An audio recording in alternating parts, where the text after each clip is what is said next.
I'm extremely disappointed by the CAF Best 11, right? Just tell us that you're not going to consider the footballers playing their trade in Africa. Just tell us that literally you're not going to consider one of your own, the people playing football on your own land.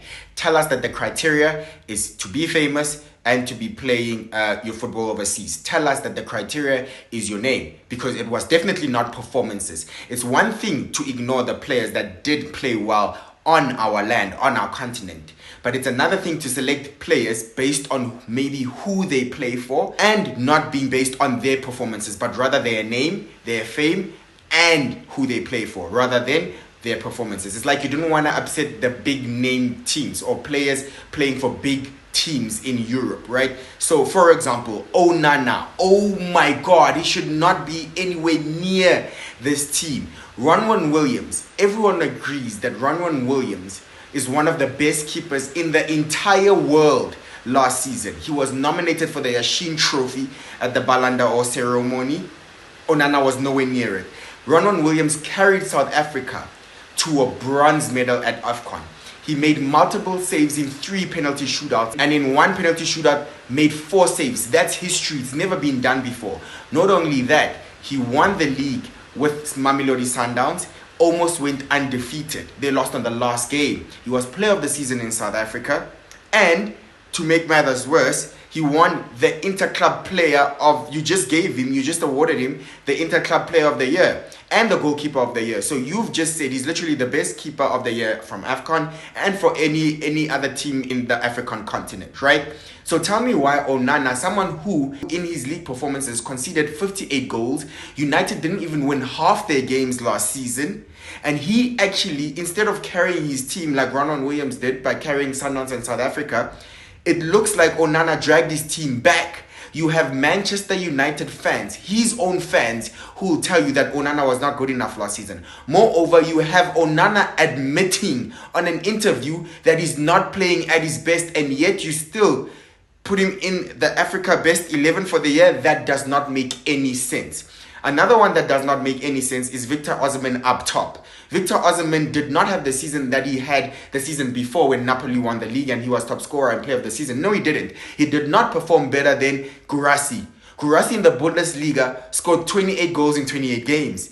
His total games, including cup competitions, was 30, right? 30 games, and he scored 30 goals. That's about a goal a game. That's way better than Victor Osimhen.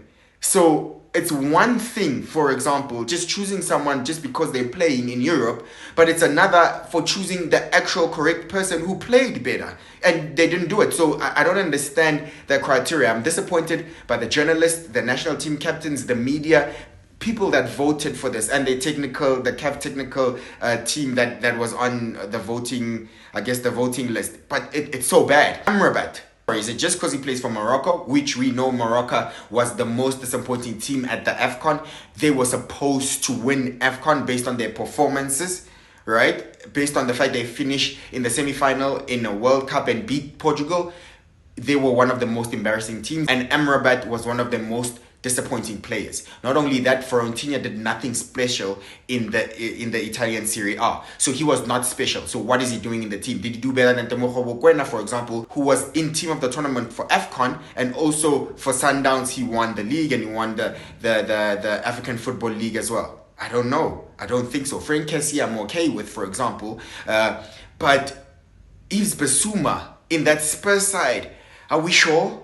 Really? Have you watched Yves Bissouma play? And how are we fitting him in this formation? The formation doesn't even make sense. It's 3-4-3. It's done to squeeze Kudus in. Yes, we have Salah on the right. Where does Kudu play? Kudu plays on the left. But you have Adama Lookman there. So what's the formation? Is it 3? I don't understand. Where are we saying Kudus is playing? Is it a free role? If Kudus is a winger, you have to choose between Kudus and Lookman, or you choose between Kudus and Salah, and then you squeeze him in, then it makes more sense. Then they lose out because of that. But if we are squeezing him somewhere and he's saying he's going to play 10, okay, let the formation make sense.